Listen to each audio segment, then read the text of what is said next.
ഭവനത്തിൽ എൻ്റെ അമ്മയെ ദൈവം സഹായിച്ചു.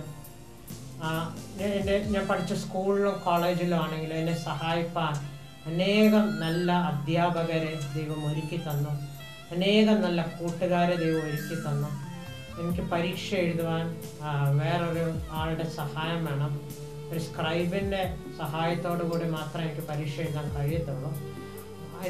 എൻ്റെ ബോർഡ് എക്സാംസിൻ്റെ സമയത്തും എൻ്റെ യൂണിവേഴ്സിറ്റി എക്സാംസിൻ്റെ സമയത്തും ഏറ്റവും മിടുക്കരായ വ്യക്തികളെയാണ് എനിക്ക് സ്ക്രൈബായി ലഭിച്ചത്. അതെല്ലാം ദൈവത്തിൻ്റെ കരുതലും ദൈവത്തിൻ്റെ പദ്ധതിയുമാണ്.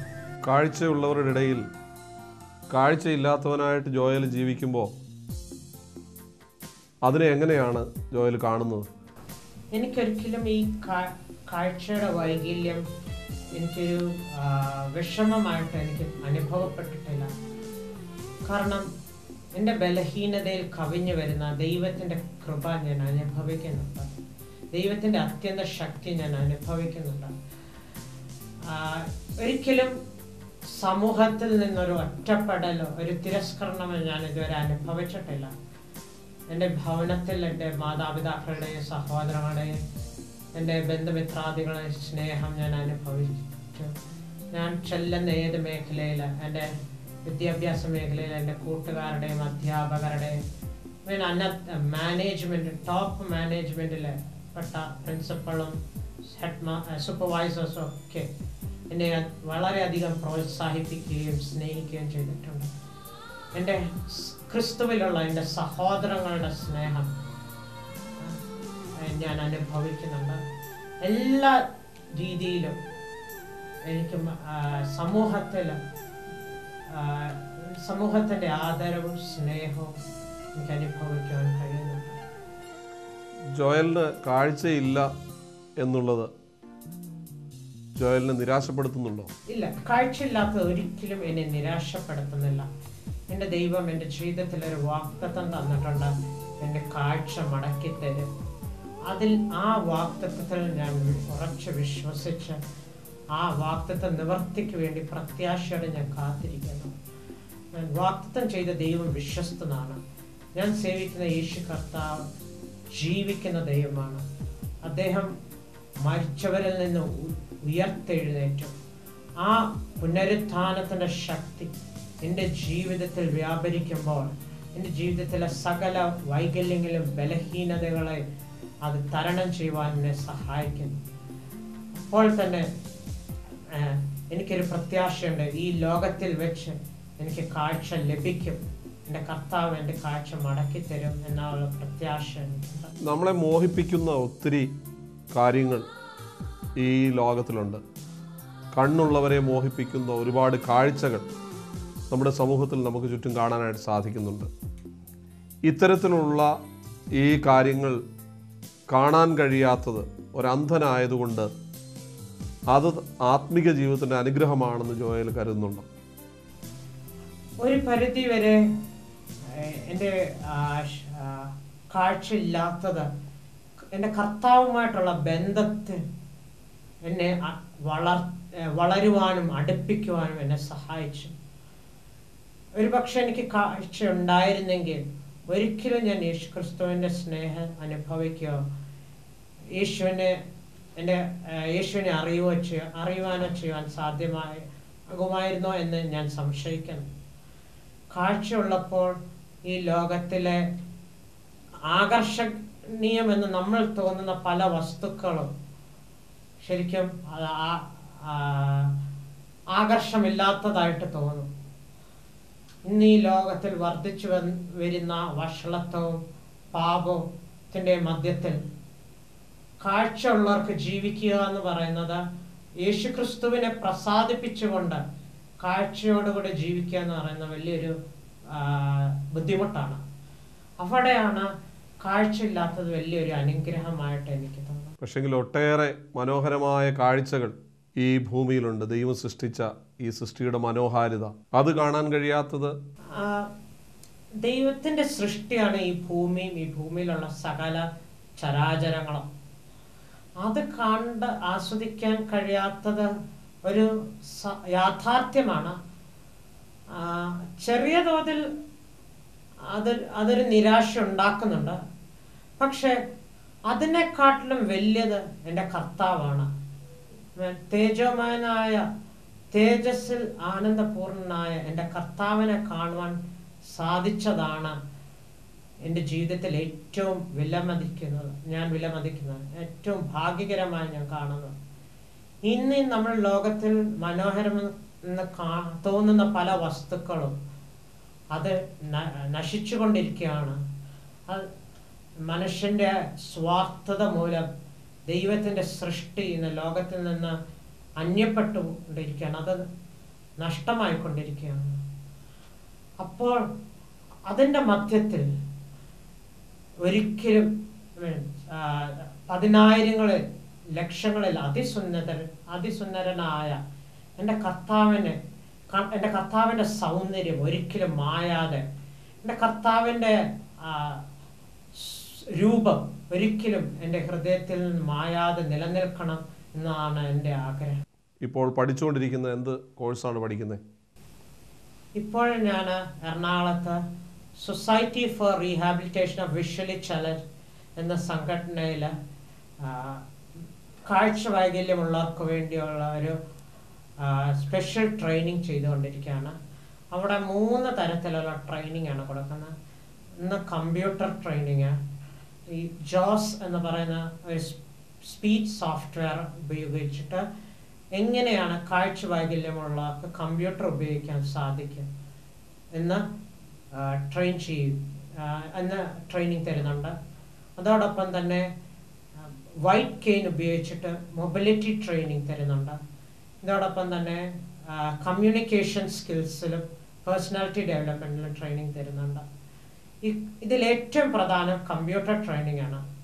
അത് കാഴ്ച വൈകല്യം ഉള്ളവർക്കും കമ്പ്യൂട്ടർ ഉപയോഗിക്കാൻ സാധിക്കും എന്ന ലോകത്തിന് നമ്മൾ തെളിയിച്ചു കൊടുക്കുകയാണ്. മറ്റുള്ളവർ അവർ എങ്ങനെ സ്വതന്ത്രമായിട്ട് നടക്കുകയും സ്വതന്ത്രമായിട്ട് ജോലി ചെയ്യുന്നത് പോലെ തന്നെ കാഴ്ചയുള്ളവർക്ക് കാഴ്ചയില്ലാത്തവർക്കും വൈറ്റ് കെയിൻ ഉപയോഗിച്ച് നടക്കുവാനും അതുപോലെ തന്നെ ഈ സോഫ്റ്റ്വെയറിൻ്റെ സഹായത്തോടു കൂടെ കമ്പ്യൂട്ടർ ഉപയോഗിക്കാനും സാധിക്കും. എൻ്റെ ലക്ഷ്യം എന്ന് പറയുന്നത് ഈ കോഴ്സിന് ശേഷം ഈ കോഴ്സിൽ കൂടെ നമുക്ക് ഇൻ്റർനെറ്റ് ഉപയോഗിക്കാൻ പരിശീലിപ്പിക്കാം. അത് പഠിച്ചതിന് ശേഷം ലോകത്തിലെമ്പാടും ഇൻ്റർനെറ്റിൽ കൂടെ ക്രിസ്തുവിൻ്റെ സുവിശേഷം എത്തിക്കുക എന്നതാണ് എൻ്റെ ഏറ്റവും വലിയ ഒരു ലക്ഷ്യം. ഇപ്പോൾ ചെയ്യുന്ന മിനിസ്ട്രിയെ കുറിച്ച് പറയാമോ? ഇപ്പോൾ ഞാൻ ഈ സംഘടനയിൽ society for rehabilitation of visually ചലഞ്ചിൽ പഠിക്കുമ്പോൾ എൻ്റെ കൂടെ പഠിക്കുന്ന കാഴ്ച വൈകല്യമുള്ള വിദ്യാർത്ഥികളുടെ ഇടയിൽ ക്രിസ്തുവിൻ്റെ സുവിശേഷം അറിയിക്കുന്നുണ്ട്. എൻ്റെ ഡയറക്ടേഴ്സ് അതുപോലെ തന്നെ ഞങ്ങളുടെ സ്ഥാപനത്തിൽ അനേകം ബിസിനസ് ലീഡേഴ്സ് കടന്നു വരുന്നുണ്ട്. ഈ സമൂഹത്തിൽ പല മേഖലയിൽ തങ്ങളുടെ വ്യക്തിമുദ്ര പതിപ്പിച്ച അനേകം ബിസിനസ് ലീഡേഴ്സ് ഞങ്ങളുടെ സ്ഥാപനത്തിൽ കടന്നു വരുന്നുണ്ട്. അവരോടൊക്കെ യേശുവിൻ്റെ സ്നേഹം പങ്കുവെക്കുവാൻ എനിക്ക് അവസരം ലഭിക്കുന്നുണ്ട്. അപ്പോൾ തന്നെ ICPF intercollegiate prayer fellowship എന്ന ക്യാമ്പസിൽ പ്രവർത്തിക്കുന്ന ICPF എന്ന സംഘടനയുമായിട്ട് ഞാൻ സഹകരിച്ച് യുവജനങ്ങളുടെ ഇടയിൽ ഞാൻ കർത്താവിൻ്റെ സുവിശേഷം അറിയിക്കുന്നുണ്ട്.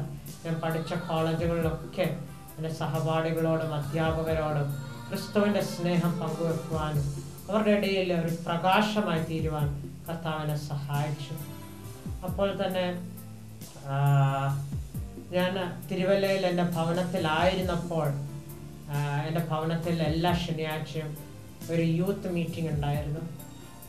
ഞങ്ങൾ ചുരുക്കം ചില യൗവനക്കാർ കൂടി ആരാധിക്കുകയും അതുപോലെ യൗവനക്കാർക്ക് വേണ്ടി പ്രാർത്ഥിക്കുകയും അവർക്ക് വേണ്ടി മധ്യസ്ഥത ചെയ്യുമായിരുന്നു. പക്ഷെ ഇപ്പോൾ ഞാൻ എറണാകുളത്ത് കടന്നു വന്ന ശേഷം ആ മീറ്റിംഗ് നടക്കുന്നില്ല. അതിന് മുൻപായിട്ട് എല്ലാ ശനിയാഴ്ചകളിലും ഞങ്ങൾക്ക് കുറ്റപ്പുഴയിൽ എൻ്റെ സഹോദരൻ ക്രിസ്റ്റിയുടെ വീട്ടിൽ ഒരു യൂത്ത് മീറ്റിംഗ് ഉണ്ടായിരുന്നു. അതിൽ കൂടെ അനേകം സഭകളിൽ കടന്നുപോയി, തിരുവല്ലയിലുള്ള പല സഭകളിൽ കടന്നുപോയി കർത്താവിൻ്റെ വചനവും കർത്താവിൻ്റെ സാക്ഷ്യം നിലകൊള്ളുവാൻ കർത്താവിനെ സഹായിച്ചിട്ടുണ്ട്. പല രീതിയിൽ യേശുക്രിസ്തുവിൻ്റെ വചനം എടുത്തുകൊണ്ട് പല ഇടങ്ങളിൽ കടന്നു പോകുവാനും പല രീതിയിൽ യേശുവിൻ്റെ സുവിശേഷം മറ്റുള്ളവരോട് പങ്കുവെക്കുവാനും കർത്താവിനെ സഹായിക്കും. അപ്പോൾ ജോയൽ പറയുന്നത് കാഴ്ചശക്തി ഇല്ലാത്തത് ഈ ലോകത്തിൽ ജീവിക്കുന്നതിന് ആക്റ്റീവായി പല കാര്യങ്ങളിൽ പാർട്ടിസിപ്പേറ്റ് ചെയ്യുന്നതിനൊരു തടസ്സമല്ല അല്ലേ? അതിനെക്കുറിച്ച് ഒന്ന് എക്സ്പ്ലെയിൻ ചെയ്യാമോ? നമ്മുടെ ജീവിതത്തിൽ കാഴ്ച ഉണ്ടെങ്കിലും യഥാർത്ഥ വെളിച്ചം പലരും കാണുന്നില്ല. ഇംഗ്ലീഷിലൊരു ചൊല്ലിങ്ങനുണ്ട്, vision without eyesight is more powerful than eyesight without vision. നമുക്ക് ശാരീരികമായ കാഴ്ച ഉണ്ടെങ്കിലും നമ്മുടെ ഹൃദയദൃഷ്ടി പ്രകാശിച്ചില്ല എങ്കിൽ നമ്മുടെ ജീവിതത്തിൻ്റെ യഥാർത്ഥ മൂല്യം, യഥാർത്ഥ അർത്ഥം കണ്ടെത്തുവാൻ സാധ്യമല്ല. അതുകൊണ്ട് നമ്മുടെ ഹൃദയദൃഷ്ടി പ്രകാശിച്ച് ദൈവം നമ്മൾക്ക് വേണ്ടി ഒരുക്കിയിരിക്കുന്ന അവിടുത്തെ രക്ഷാ പദ്ധതിയെ കാണുന്നതാണ് ഏറ്റവും വലിയ ഭാഗ്യകരമായ അവസ്ഥ. ആ സ്റ്റേറ്റ്മെന്റ് ഒന്നുകൂടെ പറയാമോ? Vision without eyesight is more powerful than eyesight without vision.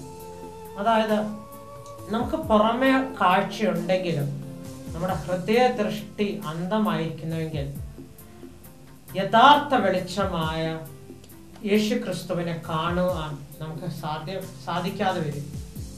പക്ഷെ നമ്മുടെ പുറമേയുള്ള കണ്ണുകൾ ഇരുട്ട് ബാധിച്ചതാണെങ്കിൽ ആ പുറമേയുള്ള കണ്ണുകൾക്ക് കാഴ്ച ഇല്ലെങ്കിലും നമ്മുടെ ഹൃദയദൃഷ്ടി പ്രകാശിച്ചാൽ യഥാർത്ഥ വെളിച്ചമായ ക്രിസ്തുവിനെ കാണുവാൻ നമുക്ക് കഴിയും. എൻ്റെ ജീവിതത്തിൽ ഞാൻ ആ ഒരു ഭാഗ്യകരമായ അവസ്ഥ എനിക്ക് ലഭിച്ചിട്ടുണ്ട്.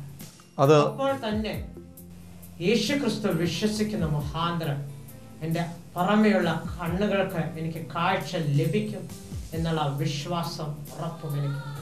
ശ്രദ്ധിക്കുക, ജോയൽ പറഞ്ഞു നിർത്തിയ ആ പ്രത്യേക സ്റ്റേറ്റ്മെൻറ്റ് വളരെ പവർഫുള്ളാണ്. വളരെ ശക്തിമത്തായ ഒരു സ്റ്റേറ്റ്മെൻറ്റാണ് ജോയൽ പറയാനിടയായി തീർന്നത്. Vision without eyesight is more powerful than eyesight without vision. നാം ഇന്ന് ജീവിക്കുന്നത് കണ്ണുകളുണ്ടായിട്ടും ദർശനമില്ലാത്ത ആളുകളുടെ നടുവിലാണ്. കണ്ണുകളുണ്ടായിട്ടും ദർശനമില്ലാത്തതിൻ്റെ ഫലമായി കാണുന്നു എന്ന് പറയുമ്പോൾ തന്നെ വാസ്തവത്തിൽ കാണുവാൻ കഴിയാത്ത, അല്ലെങ്കിൽ കാഴ്ചയല്ലാത്ത, ദർശനമല്ലാത്ത, ഗുണകരമല്ലാത്ത, മായികമായ പല കാഴ്ചകളുടെയും പിന്നാലെ അവർ പോകുന്നു. യഥാർത്ഥ ദർശനം അവർക്ക് നഷ്ടമാകുന്നു. എന്നാൽ ഇവിടെ ജീവിക്കുന്ന ഒരു മനുഷ്യൻ്റെ, ഒരു ചെറുപ്പക്കാരൻ്റെ സാക്ഷ്യം നാം കേട്ടു. അദ്ദേഹത്തിൻ്റെ 12ാമത്തെ വയസ്സ് മുതൽ താൻ പൂർണ്ണമായും അന്ധനാണ്. എന്നാൽ കണ്ണുകളില്ലെങ്കിലും ദർശനമുള്ളവനായി താൻ ഈ സമൂഹത്തിൽ ജീവിക്കുന്നു. കാണുവാൻ പലതും കഴിയുന്നില്ലെങ്കിലും യഥാർത്ഥ വെളിച്ചമായ ക്രിസ്തുവിനെ കാണുവാൻ തനിക്ക് കഴിയുന്നു. അതുമാത്രമല്ല, ആ ക്രിസ്തുവിനെ കാണുന്നതിൽ താൻ സന്തോഷിക്കുന്നു. തൻ്റെ ദൈനംദിന ജീവിതത്തിന് തൻ്റെ അന്ധത ഒരു തടസ്സമാകുന്നില്ല, തൻ്റെ പഠനത്തിന് അതൊരു തടസ്സമാകുന്നില്ല, തൻ്റെ യാത്രകൾക്ക് അത് തടസ്സമാകുന്നില്ല, തൻ്റെ ശുശ്രൂഷകൾക്ക് അത് തടസ്സമാകുന്നില്ല. താൻ ഈ കാര്യങ്ങളെക്കുറിച്ച് നിരാശപ്പെടുന്നതുമില്ല. ചെറിയ ചെറിയ കാര്യങ്ങളുടെ മുമ്പിൽ നിരാശപ്പെടുന്ന ആളുകളുടെ ഇടയിലാണ് ഞാനും നിങ്ങളും ജീവിക്കുന്നത്. ചെറിയ ഇല്ലായ്മകൾ, ചെറിയ നഷ്ടബോധങ്ങൾ ജീവൻ അവസാനിപ്പിക്കുന്നതിൽ വരെ കൊണ്ടുവന്നെത്തിക്കുന്ന ഒരു കാലഘട്ടത്തിൽ നാം ജീവിക്കുമ്പോൾ ജീവിതത്തിൽ